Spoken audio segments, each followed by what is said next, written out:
জনগণের মনের প্রত্যাশাকে অন্যদিকে ধাবিত করার জন্য জাতির সামনে আরেকটি যুদ্ধ রক্ত একটি সন্ত্রাসী রাষ্ট্র দেখার জন্য আপনি গতকালকে জাতির উদ্দেশ্যে বক্তব্য দিয়েছেন।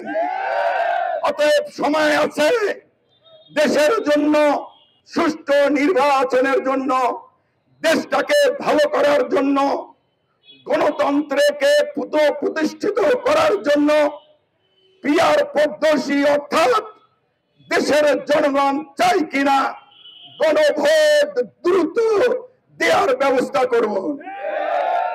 আর কিছু বিষয় আজকে বলতে চাই না। আসুন, সকলের প্রাণের দাবি এটা প্রতিষ্ঠিত হোক, ফ্যাসিবাদ দূরে সরে গেছে, ষড়যন্ত্রকারীরা নিপাত যাক।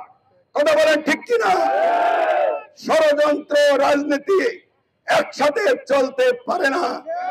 বাংলাদেশের মানুষ এটা মেনে নিতে পারে না। বাংলাদেশের মানুষ চাঁদাবাজ আর রাজনীতি আর সহ্য করতে পারে না। রাজনীতির নামে পেট পূজা জনগণ আর মানতে পারে না। আসুন, পিয়ারের দাবি অর্থাৎ গণভোটকে প্রতিষ্ঠিত করি। ইতিপূর্বে 54 বছরের নির্বাচনে মনোনয়ন বাণিজ্য হয়েছে কিনা? নির্বাচনের নামে প্রহসন জাতি দেখেছে কিনা? নির্বাচনের নামে জনগণের মুখ বন্ধ করে দেশ পরিচালনা করা হয়েছিল কিনা? যদি হয়ে থাকে, রংপুরের মানুষ, আমি জানতে চাই ভোট ডাকাতি বন্ধ প্রয়োজন কিনা?